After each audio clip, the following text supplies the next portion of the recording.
Planet X is a very controversial subject, but when we study it, we find that it may hold answers to some of life's most perplexing questions. Everything from evolution to how we came about as a species, to current Earth changes and what might lie ahead for us in the future. My name is Robert Sepper, and this video is my attempt to explain some of these mysteries. To understand everything thoroughly, we must start from our past.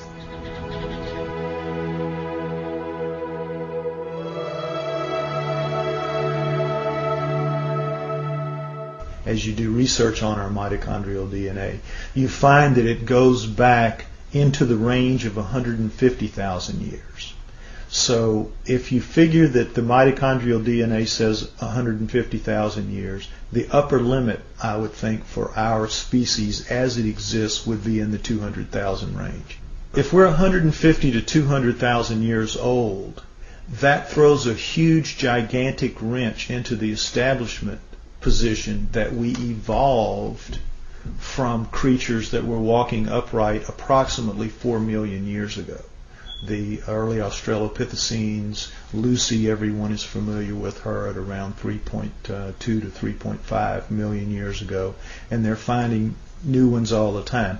And all they say is to qualify as human is to be upright walking. If you're an upright walking pre-creature, you're called a pre-human.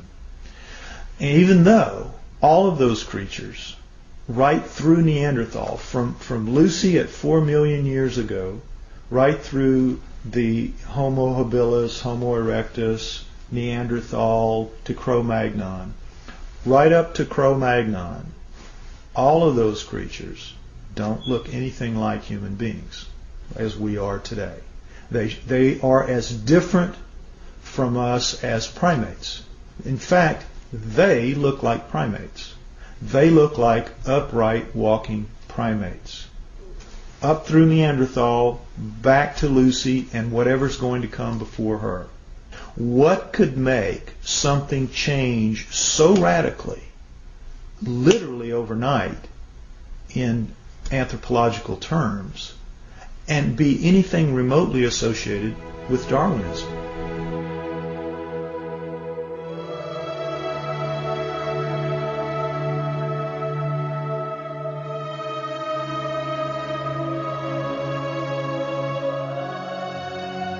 I believe, personally, that the writings of the Sumerians 4,000 years ago, as chronicled by Zecharia Sitchin in his books, The Earth Chronicles, I believe that is the most logical and reasonable explanation that there is for how we came to be. 20 some odd years ago, Zecharia Sitchin wrote The 12th Planet. In The 12th Planet, he describes ancient writings and texts by the Sumerians depicting a 3,600-year orbit of Nibiru. But the Sumerians are rarely spoken about in history books. Who were the Sumerians? And what could an ancient civilization possibly know about how we came to be?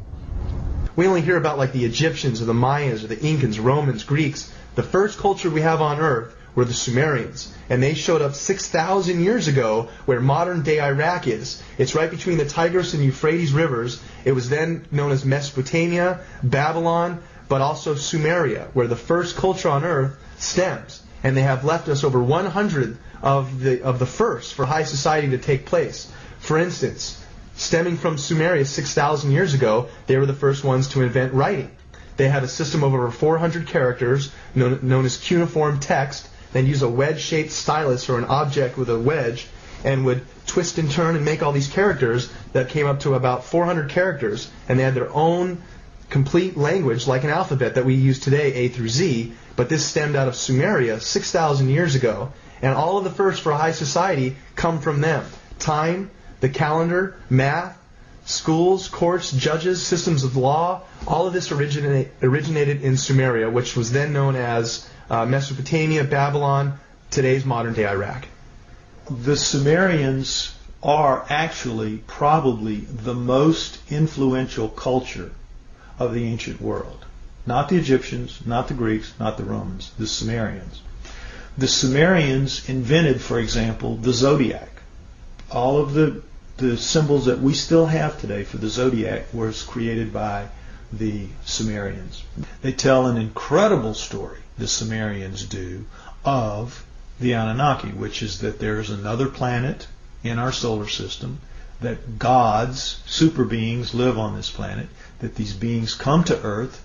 The Sumerians had a pantheon of gods, but it was living gods. They were the Sumerians worshipped living gods who lived and worked and had their lives among them.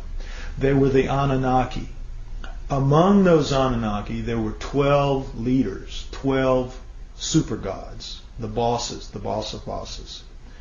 Those 12 gods come down and are present in the Egyptian culture, in the Greek culture, and in the Roman culture. They just have different names, but they have basically the same personalities and the same functions. So it isn't that mythology begins with the Egyptians, the Greeks, and the Romans. Mythology begins with the Sumerians. Monotheism didn't kick in until the gods, the multiple gods, actually physically left.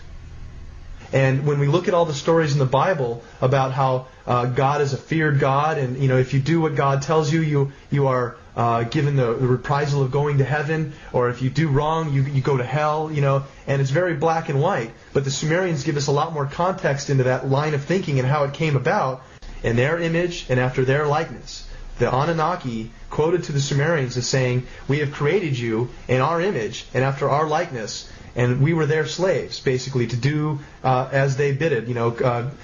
Mine the gold, do their daily chores. We were basically their slaves. The leader said, "We'll make you a slave. We'll make you a servant." And that's the reason, the impetus, according again to the Sumerian writings, for the creation of human beings. The story of Noah is a classic that comes right out of the Sumerian texts. The word Eden, the Anunnaki called the land where they lived the Eden. The Adam, they called the worker slave that they created the Adamu, plural. Could the Anunnaki have genetically engineered humans? It sounds incredible until we consider that we ourselves genetically engineer the fruit and vegetables we eat every day. From tomatoes to apples and oranges to cloning Dolly the sheep.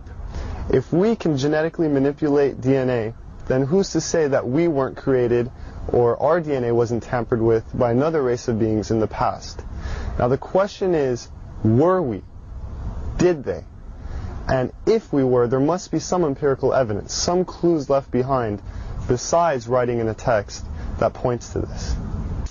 If you look at the human genome, you'll see that it looks very much like a primate genome, except the second and third chromosomes are fused into one.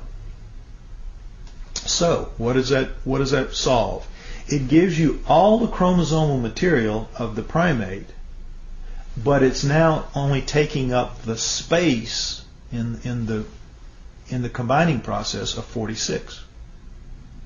It is 46 chromosomes with 48 chromosomes of genomic material still in there. Now, how could nature do that? How could nature fuse those two chromosomes together in any length of time? It wouldn't happen. It couldn't happen. That was done. According to Sitchin, we were created genetically by the Anunnaki as a worker, to mine gold for them, to serve them. The Anunnaki in number were 50 originally when they came here, and no more than 600 at any given point in their history. In the beginning, they eventually interbred with mankind, created us, created the hybrids. Evolution did occur alongside this. We are a parallel people alongside any other beings that evolved here, and they did evolve. No one was wiped out. So evolution has its points. It has a lot of holes in it, but this sudden modern thinking man came about, in my strong belief, genetically created by an advanced civilization, not aliens, but intellectual beings just like us from somewhere else, by combining the genetic material that evolved on Earth with themselves. people out there, even if you're not a scholar, even if you're not anything, if you open your eyes a little bit to this and you start just doing your own research, you're going to find paths there that lead you to some things that are going to awaken new ideas into you.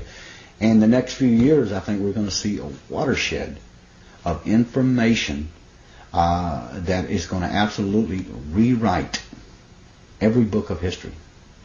There's evidence left over this entire planet when you start thinking, and you must believe, that we are the offspring of these people. If there was a God, the God created those people before they